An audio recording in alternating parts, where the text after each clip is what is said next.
ખેડૂત ભાઈઓ, આપણા ગુજરાતમાં છેલ્લા એક અઠવાડિયાથી કેટલાક વિસ્તારોમાં અતિ ભારે વરસાદ થઈ રહ્યો છે. ખાસ કરીને આપણા સૌરાષ્ટ્રના દરિયાકાંઠાના સોમનાથથી લઈ અને દ્વારકા સુધીનો વિસ્તાર, દરિયા કિનારો, તદ ઉપરાંત ગઈકાલથી આપણે જોઈએ કે મધ્ય ગુજરાતમાં આણંદ, ખેડા,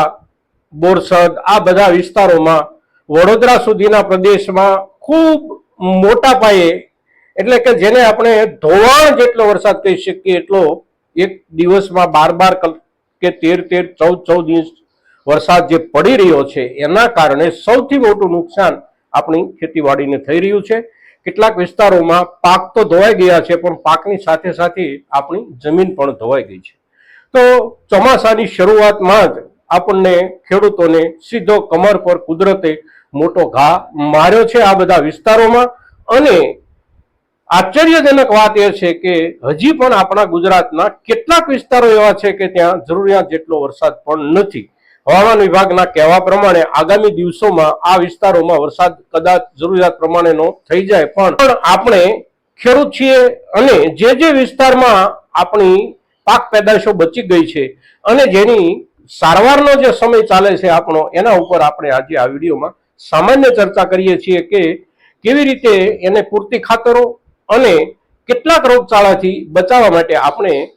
એની કેવી સારવાર કરી શકીએ. મિત્રો, તો આ વિડીયોમાં આપ સૌ બન્યા રહેજો. નમસ્કાર ખેડૂત મિત્રો,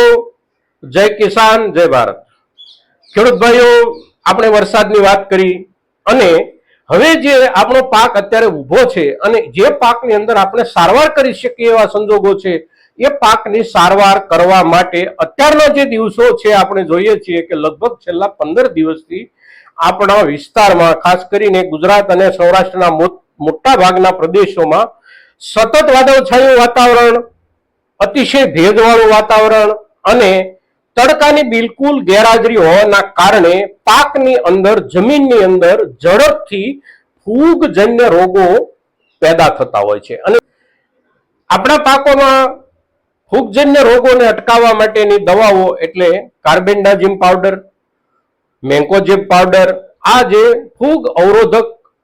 દવાઓ છે એનો આપણે કમસે કમ 1-2 વખત આપણા વિસ્તારની સ્થિતિ પ્રમાણે એનો અવશ્ય અત્યારના દિવસોમાં ઉપયોગ કરીએ અને એના કારણે પાકમાં ફૂગજન્ય રોગોની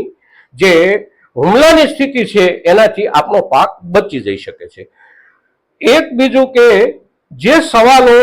આપણી કોમેન્ટોમાં આવે છે સૂક્ષ્મ પોષક તત્વો આપવાના મુદ્દે, તો એમાં કેટલાક ખેડૂતો એવા પણ સવાલો કરે છે કે સૂક્ષ્મ પોષક તત્વો જે કોઈ છે એને અત્યારે આપણે યુરિયા વગેરે ખાતરોની સાથે મેળવી અને જમીન પર આપી શકીએ કે કેમ, તો એ બહુ લાભકારી પદ્ધતિ નથી.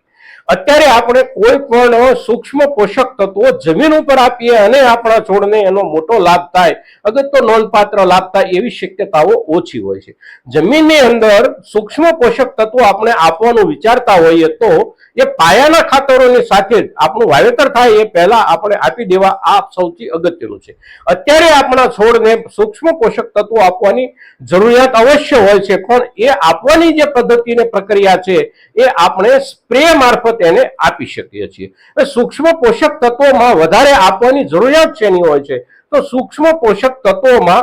ઝીંક બેઝેડ અને ફેરસ બેઝેડ, જે સૂક્ષ્મ પોષક તત્વોમાં 3, 4 કે 5 પોષક તત્વો સમાયેલા હોય, એમાં મુખ્ય પોષક તત્વો તરીકે કાં તો ઝીંક હોય કાં તો ફેરસ હોય. આ પ્રકારના પોષક તત્વો જે સૂક્ષ્મ પોષક તત્વો છે એ આપણે પંપ મારફત આપવાના છે. અને પંપ મારફત આપવા માટે મોટા ભાગના પોષક તત્વો અત્યારે પ્રવાહી સ્વરૂપમાં પણ મળે છે અને પાણીમાં ઓગળી જતા પાવડર સ્વરૂપમાં પણ આપણને ઉપલબ્ધ છે. પણ પાણીમાં ઓગળી જતા જે કોઈ સૂક્ષ્મ પોષક તત્વો પાવડર ફોર્મેટમાં ઉપલબ્ધ છે એને ખાતર સાથે ભેળવી, ખાસ કરીને યુરિયા કે એમોનિયમ સલ્ફેટ સાથે મેળવી અને જમીન પર જો આપવા આપણે વિચારતા હોઈએ તો એનાથી આપણા છોડને કોઈ વિશેષ ફાયદો થવાની શક્યતા નથી. તો આ પ્રકારે દવાનો બગાડ કરવાનું બંધ રાખવું અને પંપ મારફત આપણે સૂક્ષ્મ પોષક તત્વોનો છંટકાવ કરી શકીએ છીએ અને સૂક્ષ્મ પોષક તત્વોનો છંટકાવ જ્યારે આપણે પંપ મારફત કરવો છે ત્યારે પાક આપણો કોઈ પણ હોય, કપાસ હોય, મગફળી હોય, તલ હોય કે કોઈ પણ કઠોળ વર્ગનો બાકીનો કોઈ પાક હોય, એમાં વધારેમાં વધારે 50 ગ્રામથી અગર તો 50 ml થી વધારે એક પંપમાં આપણે સૂક્ષ્મ પોષક તત્વો ઉમેરવાના નથી. એનાથી વિશેષ જરૂરિયાત છોડને હોતી નથી અને કોઈ પણ ચીજ વધારે જ્યારે થઈ જાય છે ત્યારે એનાથી નુકસાન થવાની સંભાવનાઓ ફાયદા કરતા વધારે હોય છે. તેથી આ પ્રમાણને આપણે ધ્યાનમાં રાખવાનું છે. 30 થી લઈ અને 40 કે